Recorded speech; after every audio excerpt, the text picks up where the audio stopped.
Kalian pernah mikirin Bangladesh nggak? Mungkin yang terlintas di kepala cuma gambaran jalanan yang super macet, atau mungkin orang-orang yang lagi minum teh susu manis yang bikin nagih itu. Tapi, Bangladesh itu lebih dari sekadar klise loh.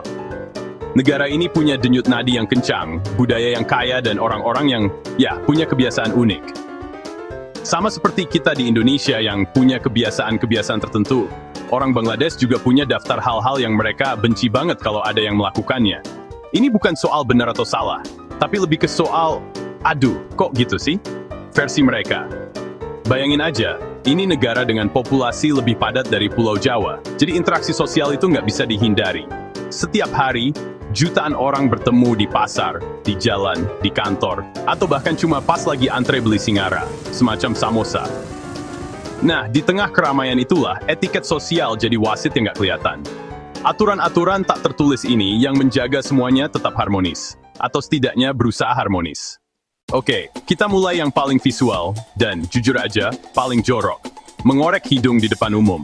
Di Bangladesh, melakukan aktivitas pertambangan harta karun di lubang hidung saat sedang berada di bus di tengah rapat, atau bahkan saat ngobrol santai itu dianggap sangat-sangat tidak sopan.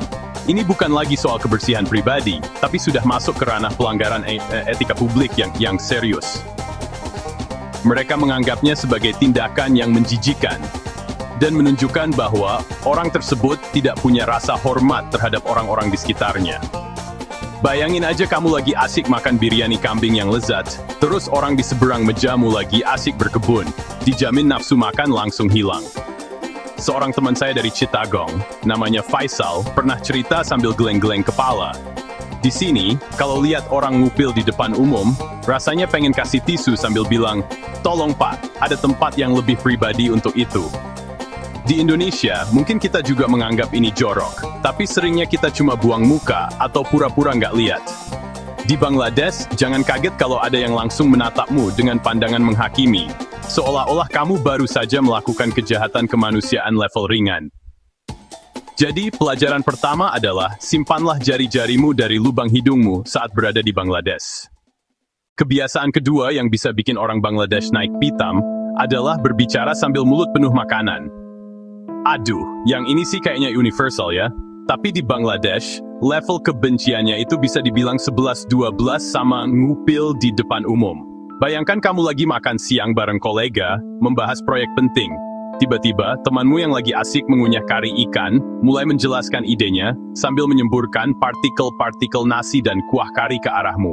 Bukan cuma nggak sopan, tapi juga berpotensi menciptakan hujan lokal yang tidak diinginkan di atas piringmu.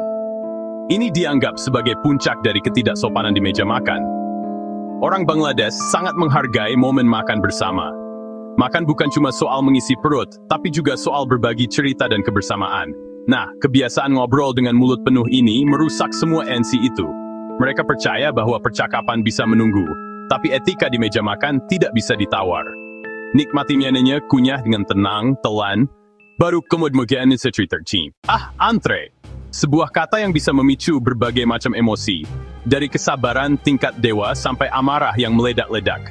Di Bangladesh, negara dengan kepadatan penduduk yang luar biasa, antrean adalah pemandangan sehari-hari. Mulai dari antre tiket kereta, antre di bank, antre beli gas LPG. Di tengah lautan manusia yang sabar menunggu giliran, muncullah satu kebiasaan yang paling dibenci, memotong antrean. Di sini, perbuatan ini bukan cuma dianggap tidak sopan, tapi juga sebuah deklarasi perang tanpa senjata. Ini adalah tindakan yang menginjak-injak prinsip keadilan paling dasar. Bayangkan, kamu sudah berdiri selama 1 jam di bawah terik matahari Dhaka yang menyengat. Keringat sudah membanjiri bajumu, dan posisimu tinggal 3 orang lagi dari loket. Tiba-tiba dari samping, seseorang dengan santainya menyelinap masuk ke depanmu. Rasa kesalnya itu bisa bikin ubun-ubun berasap. Di Bangladesh, reaksi terhadap pemotong antrean ini bisa sangat vokal. Jangan kaget kalau orang-orang di belakangmu akan langsung berteriak, "Oi, oi, bye!" Barisan di belakang. Ini adalah pertarungan untuk mempertahankan hak. Karena yang ada kamu malah dapat tiket satu arah ke belakang barisan. Masalah sampah sepertinya jadi isu global. Tapi di Bangladesh, kebiasaan membuang sampah sembarangan punya level kejengkelan tersendiri.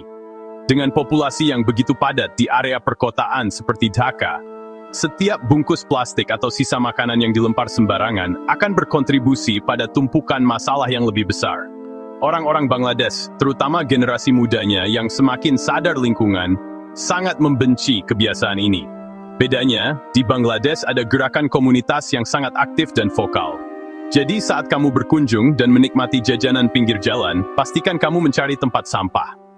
Kita masuk ke area yang lebih personal dan sensitif, uang. Di banyak budaya, termasuk di Indonesia, bertanya soal gaji dianggap kurang sopan. Apalagi kalau belum kenal dekat. Nah, di Bangladesh kebiasaan ini ada dan dibenci oleh banyak orang, terutama profesional perkotaan.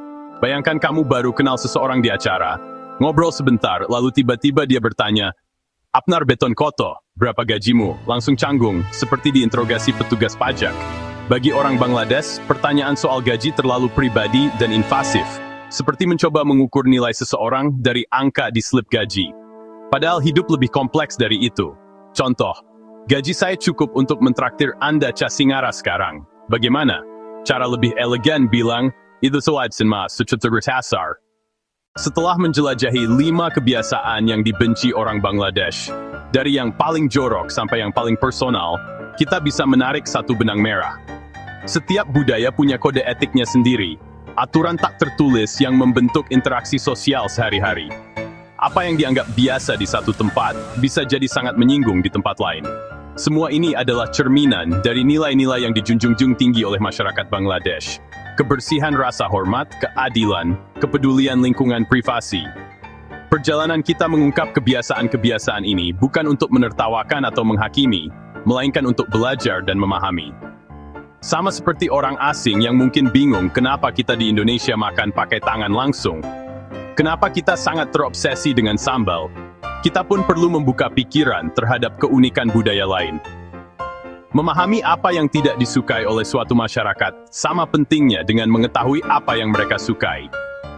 Ini adalah kunci untuk membangun jembatan komunikasi dan menghindari kesalahpahaman yang tidak perlu. Perbedaan budaya ini justru yang membuat dunia kita kaya dan berwarna. Bayangkan betapa membosankannya jika semua orang di seluruh dunia punya kebiasaan dan etiket yang sama persis. Tidak akan ada lagi cerita lucu tentang gegar budaya atau momen canggung yang bikin kita tersenyum. Seperti kata seorang penyair Bangladesh, kita semua adalah mozaik yang berbeda, tapi bersama-sama kita membentuk sebuah gambar yang indah. Pada akhirnya, pesan yang ingin disampaikan sederhana, hargailah perbedaan. Dengan saling menghargai, kita tidak hanya menjadi turis atau rekan kerja yang lebih baik, tapi juga manusia yang lebih bijaksana.